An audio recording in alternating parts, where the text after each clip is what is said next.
Good morning बच्चों। हमारा chapter चल रहा है कार्य, आजीविकाएं और जीविकाएं। अब इसको आगे कंटिन्यू करते हैं, जिसमें हमारा अगला टॉपिक है कार्य, आराम और मनोरंजन।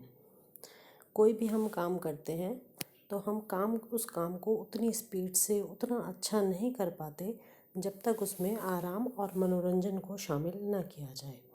क्योंकि जब हम काम करते हैं तो काम करते करते हमें थकान होने लगती है, और थकान को मिटाने के लिए यदि उस समय पर काम करते हुए बीच में थोड़ा सा आराम कर लिया जाए या मनोरंजन कर लिया जाए, तो फिर उसके बाद जब हम उस काम को करते हैं तो वह काम और भी पहले से भी अच्छा होता है। लेकिन यदि हम लगातार काम करते रहते हैं तो काम करते करते हमें ऊब होने लगती है और हम उस काम को नहीं करना चाहते, और यदि करते भी हैं ज़बरदस्ती तो वह काम अच्छा नहीं होता है। तो इसलिए कार्य, आराम और मनोरंजन, इन तीनों का आपस में महत्वपूर्ण योगदान है। और यदि हम अच्छा वर्क चाहते हैं, प्रोडक्टिविटी चाहते हैं, तो हमें आराम भी करना होगा और आराम के साथ साथ मनोरंजन भी बीच बीच में करना होगा। जिस भी तरह से हम अपना मनोरंजन करना चाहते हैं उस भी तरह से हम अपना मनोरंजन कर सकते हैं। तो उससे हमारा जो काम होगा उसका परिणाम बहुत अच्छा होगा, उत्पादन बहुत ज़्यादा होगा, और वह कार्य ऐसा कार्य होगा जिसको करने के बाद हमारा काम ज़्यादा मात्रा में उपलब्ध हो पाएगा।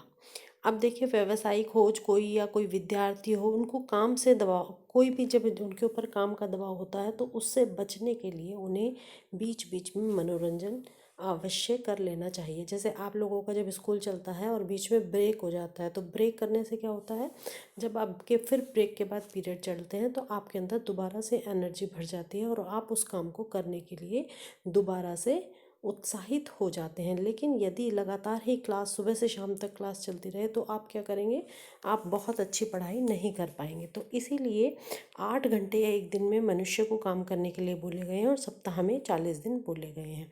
और यदि उसके बीच बीच में विश्राम कर लिया जाए, मनोरंजन कर लिया जाए, तो उससे हमारी सोचने समझने की शक्ति भी बढ़ जाती है और हमारी पेशियों को, तंत्रिकाओं को आराम मिलता है, ऊर्जावान हो जाती हैं वो। और कोई भी व्यक्ति जो भी काम कर रहा हो वह काम बहुत अच्छा होता है। यदि हम घर में कुछ समय के लिए शांत बैठ जाते हैं तो वह शांत बिताए हुए हमारे घंटे हमारे मस्तिष्क को रिलैक्स देते हैं। कुछ लोगों को टीवी देखना अच्छा लगता है, कुछ लोगों को खेलना अच्छा लगता है, म्यूजिक सुनना अच्छा लगता है। जिस भी तरीके से हम अपना मनोरंजन करना चाहें, हम उस तरीके से अपना मनोरंजन कर सकते हैं।